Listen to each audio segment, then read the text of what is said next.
नमस्कार दोस्तों, संसार पीसीएस के यूट्यूब चैनल में आपका स्वागत है। तो दिल्ली सल्तनत के अरला शासक सैयद वंश और लोधी वंश के बारे में जानेंगे। खां, हाँ, उसका सत्ता में आना ही अपने आप में बड़ा अनोखा है। वो तैमूरलंग के आक्रमण के बाद उसके एक प्रतिनिधि की तरह उभरता है। बिल्कुल। तैमूर ने भारत से लौटते समय उसे लाहौर, मुल्तान और दीपालपुर का सूबेदार बना दिया था। लेकिन दिल्ली पर कब्जा करने के बाद भी उसने कभी सुल्तान की उपाधि नहीं ली। उसने खुद को रैयत-ए-आला कहलवाया। ये थोड़ा अजीब नहीं लगता? ये अजीब लगता है, लेकिन ये वफादारी से कहीं ज्यादा एक बहुत ही चतुर राजनीतिक दांव था। समझिए, उस वक्त दिल्ली की सल्तनत कमजोर थी और तैमूर का खौफ पूरे उत्तर भारत पर था। अच्छा, तो सुल्तान की उपाधि लेकर वो सीधे सीधे तैमूर के वंशजों को चुनौती देता? बिल्कुल, जो वो कर नहीं सकता था। तो रैयत-ए-आला यानी मुख्य रैयत की उपाधि लेकर उसने तैमूर के बेटे शाहरुख को यह संदेश दिया कि मैं तो आपका ही प्रतिनिधि हूं। वो नियमित रूप से उसे कर भी भेजता था। तो ये एक तरह से बाहरी खतरे से बचने का तरीका हो गया। पर दिल्ली के अंदर अपनी लेजिटिमेसी कैसे साबित की? हाँ, क्योंकि स्थानीय अमीर और जनता तो तैमूर को एक आक्रमणकारी ही मानते थे। बिल्कुल, और यही उसका दूसरा दांव काम आया। उसने खुद को पैगंबर मोहम्मद साहब का वंशज घोषित कर दिया। अच्छा, तो मतलब एक ही व्यक्ति दो अलग अलग जगहों से अपनी वैधता हासिल कर रहा है। एग्जैक्टली। बाहर के लिए वो तैमूर का वफादार है और दिल्ली की मुस्लिम आबादी और उलमाओं के लिए वो पैगंबर का वंशज। ये दिखाता है कि सत्ता कैसे अलग अलग समूहों को साध कर चलती है। लेकिन ये संतुलन ज्यादा दिन नहीं चला। खिज्र खां के बेटे मुबारक शाह ने गद्दी पर बैठते ही सुल्तान और शाह की उपाधियां अपना ली। हाँ, मुबारक शाह ने अपने पिता की नीति को पलट दिया। उसने साफ कर दिया कि वो किसी का प्रतिनिधि नहीं है, वो एक स्वतंत्र शासक है। उसने अपने नाम के सिक्के भी चलाए। हाँ, सिक्के भी चलाएं और मुबारकाबाद नाम का एक शहर भी बसाया। उसके दौर की सबसे जरूरी चीज है अहमद सरहिंदी की किताब तारीख मुबारक शाही, जिससे हमें इस पूरे वंश के बारे में काफी जानकारी मिलती है। बिल्कुल। उसने भटिंडा और दोआब जैसे इलाकों के विद्रोहों को भी सफलतापूर्वक दबाया था। वो सल्तनत को फिर से मजबूत करने की कोशिश कर रहा था, लेकिन फिर उसकी हत्या हो गई और वो भी उसके वजीर ने करवा दी। ये तो बहुत बड़ी बात है। ये बहुत बड़ी बात है और ये दोनों ही चीजें दिखाता है। एक कि सुल्तान की व्यक्तिगत सत्ता कमजोर हो चुकी थी और अमीर मतलब नोबिलिटी बहुत ज्यादा ताकतवर हो गए थे। सही कहा। वजीर का सुल्तान को मार देना इस बात का प्रतीक था कि अब असली ताकत पर्दे के पीछे बैठे इन अमीरों के गुटों में थी। और इसके बाद तो सैयद वंश का पतन बहुत तेजी से हुआ। मोहम्मद शाह के समय मालवा के महमूद खिलजी ने दिल्ली पर हमला कर दिया। हाँ, और किसी तरह एक संधि से मामला टला और फिर आया आखिरी शासक अलाउद्दीन आलम शाह। वो तो एक तरह से सल्तनत के पतन का प्रतीक ही बन गया। एक सुल्तान का अपने वजीर से झगड़ा करके अपनी ही राजधानी दिल्ली छोड़कर बदायूं चले जाना, ये तो अविश्वसनीय है। बिल्कुल, ये दिखाता है कि दिल्ली की केंद्रीय सत्ता पूरी तरह से खोखली हो चुकी थी। और इसी खालीपन को एक महत्वाकांक्षी अफगान सरदार बहलोल लोधी ने भरा। बिल्कुल सही। और लोधी भारत में शासन करने वाले पहले अफगान थे और बहलोल लोधी का तरीका सैयदों से बिल्कुल अलग था।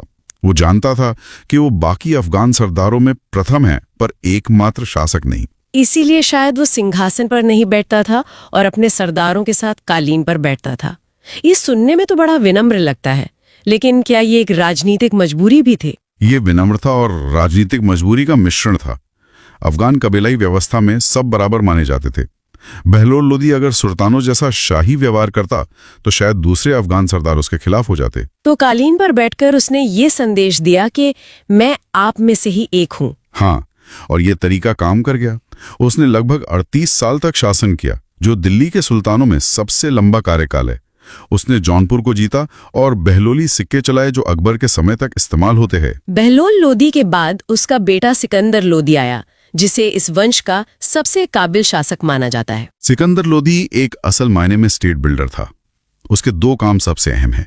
पहला, 1504 में आगरा शहर की स्थापना। ये दिलचस्प है। राजधानी को दिल्ली से आगरा क्यों ले जाया गया? दिल्ली तो सदियों से सत्ता का केंद्र थी। इसके दो मुख्य कारण थे। एक, आगरा से ग्वालियर और मालवा जैसे इस इलाकों पर नियंत्रण रखना ज्यादा आसान था, और दूसरा, ये दिल्ली के पुराने शक्तिशाली तुर्की अमीरों के प्रभाव से दूर एक नया पावर सेंटर बनाने की कोशिश थी। अच्छा, ताकि वो अपने वफादार अफगान अमीरों को वहां बसा सके। बिल्कुल। और उसका दूसरा बड़ा काम था भूमि की पैमाइश। गज ए सिकंदरी का जिक्र आता है। ये सिर्फ एक नापने का पैमाना था या इसका कोई बड़ा मकसद था? ये गज सिकंदरी सिर्फ पैमाना नहीं था, ये सल्तनत के नियंत्रण का एक जरिया था। इससे पहले टैक्स वसूली में बहुत गड़बड़ी होती थी। इसे मानकीकृत करके सिकंदर लोधी ने राज्य की आमदनी का सटीक अनुमान लगाया और जमींदारों पर अपनी पकड़ मजबूत की। एक शासक जो शहर बसा रहा है, जमीन की पैमाइश करवा रहा है और साथ में गुलरुखी उपनाम से फारसी में कविताएं भी लिख रहा है। बिल्कुल, काफी बहुमुखी व्यक्तित्व था, लेकिन उसका उत्तराधिकारी इब्राहिम लोधी अपने पिता और दादा की तरह संतुलन नहीं बना पाया। वो एक अभिमानी शासक था। हाँ, और उसने अफगान सरदारों की बराबरी वाली भावना को खत्म करने की कोशिश की। दरबार में कठोर अनुशासन लागू किया, जिससे कई बड़े सरदार उसके खिलाफ हो गए। और इसी का नतीजा था मेवाड़ के राणा सांगा के हाथों खतौली के युद्ध में उसकी हार। हाँ, लेकिन उसकी सल्तनत के अंत का कारण तो बाहरी आक्रमण बना। लेकिन उस आक्रमण को न्योता तो घर के ही लोगों ने दिया था। सही। इब्राहिम लोधी से नाराज उसके अपने चाचा आलम खां और पंजाब के सूबेदार दौलत खां लोधी ने काबुल के शासक बाबर को भारत पर हमला करने के लिए बुलाया। उन्हें लगा कि बाबर भी तैमूर की तरह आएगा, लूटेगा और चला जाएगा, और दिल्ली की गद्दी उनके लिए खाली हो जाएगी। लेकिन उन्होंने बाबर को पहचानने में बहुत बड़ी गलती कर दी और फिर हुआ पानीपत का पहला युद्ध, 21 अप्रैल 1526, भारतीय इतिहास की एक निर्णायक तारीख। इस युद्ध में इब्राहिम लोधी की सेना संख्या में बहुत बड़ी थी, शायद 1 लाख सैनिक। बाबर के पास मुश्किल से 12 से 15 हजार सैनिक थे। इतना बड़ा अंतर?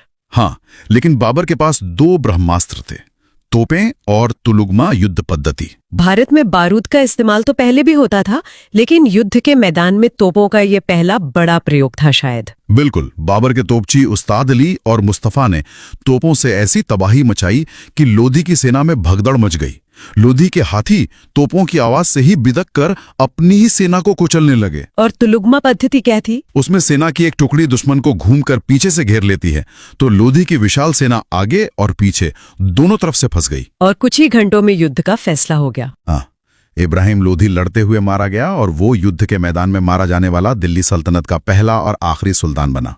और इसी के साथ दिल्ली सल्तनत के 320 साल के शासन का अंत हुआ और भारत में मुगल साम्राज्य की नींव पड़ी। तो ये तो हुई वंशों की कहानी, लेकिन ये सल्तनत चलती कैसे थी? इसका प्रशासनिक ढांचा क्या था? अगर सल्तनत की मशीनरी को समझना हो तो सबसे जरूरी थी सेना। बलबन ने इसके लिए एक अलग विभाग, दीवाने आरिज बनाया था। अच्छा, सैन्य विभाग। हाँ, और सेना के बाद आता है खजाना।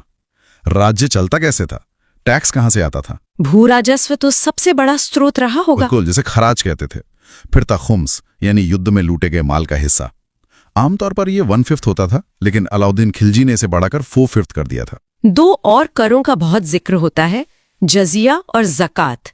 इनमें क्या फर्क था? ज़कात सिर्फ धनी मुसलमानों से लिया जाने वाला एक धार्मिक कर था, उनकी आय का 2.5%। और जजिया? और जजिया एक व्यक्तिगत कर था जो गैर मुसलमानों से उनकी सुरक्षा के बदले लिया जाता था। हालांकि औरतें, बच्चे, बूढ़े से मुक्त थे। और फिरोज तुगलक ने इसे ब्राह्मणों पर भी लगा दिया था। हाँ, और अलाउद्दीन खिलजी ने तो 2 नए टैक्स भी शुरू कर दिए थे, चराई कर यानी चरी और घर कर यानी घरी। मतलब राज्य अपनी आमदनी बढ़ाने की हर संभव कोशिश कर रहा था। बिल्कुल।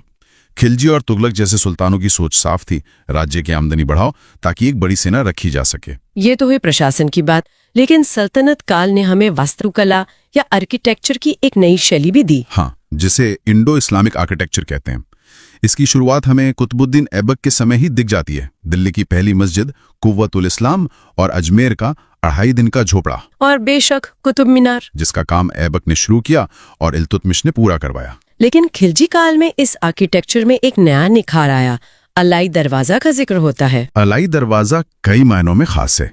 ये सल्तनत काल की पहली इमारत है जिसमें बड़े पैमाने पर संगमरमर का इस्तेमाल हुआ और वैज्ञानिक तरीके से बना हुआ असली गुंबद देखने को मिलता है। अच्छा, ट्रू डोम। हाँ, और इसी दौर में बनी जमात खाना मस्जिद को शुद्ध इस्लामी शैली में बनी भारत की पहली मस्जिद माना जाता है। और जब हम लोधी काल में आते हैं तो वास्तुकला में एक और बड़ा बदलाव दिखता है, दोहरे गुंबद का इस्तेमाल। बिल्कुल, सिकंदर लोधी का मकबरा भारत का पहला ऐसा मकबरा है जिसमें डबल डोम या दोहरे गुंबद का प्रयोग हुआ। इसका क्या फायदा था? इसका फायदा यह था कि अंदर से छत की ऊंचाई कम रखी जा सकती थी, जबकि बाहर से इमारत को भव्य और ऊंचा दिखाने के लिए एक और गुंबद बना दिया जाता था। ये तकनीक तो बाद में मुगलों ने भी खूब इस्तेमाल की। बहुत ज्यादा। इसी काल की मोठ की मस्जिद भी अपनी खूबसूरती के लिए मशहूर है। तो एक तरफ सल्तनत राजनीतिक रूप से कमजोर हो रही थी, लेकिन कला और वास्तुकला के क्षेत्र में नए नए प्रयोग हो रहे थे। सही कहा। ये इमारतें सिर्फ पत्थर और गारे की संरचनाएं नहीं हैं, ये उस दौर की तकनीक, सौंदर्य बोध और सुल्तानों की महत्वाकांक्षा की कहानी कहती हैं। तो जब हम सल्तनत काल के अंत को देखते हैं तो ये सिर्फ एक वंश के पतन और दूसरे के उदय की कहानी नहीं है। नहीं, ये एक ऐसी दुनिया का अंत है जिसने भारत को एक नया प्रशासनिक ढांचा, एक नई सैन्य व्यवस्था और वास्तुकला की एक नई शैली दी। और शायद यही सल्तनत की सबसे बड़ी विरासत है। बिल्कुल। हम अक्सर इसे मुगल साम्राज्य के भूमिका के तौर पर देखते हैं, लेकिन ये अपने आप में एक 320 साल लंबा राजनीतिक और सांस्कृतिक प्रयोग था। इसकी कई प्रणालियां मुगलों ने अपनाई और उन्हें आगे बढ़ाया। इसका डीएनए किसी न किसी रूप में भारतीय उपमहाद्वीप के इतिहास में हमेशा मौजूद रहा। तो चलिए अब अगला चैप्टर देखते हैं, विजयनगर साम्राज्य। जी।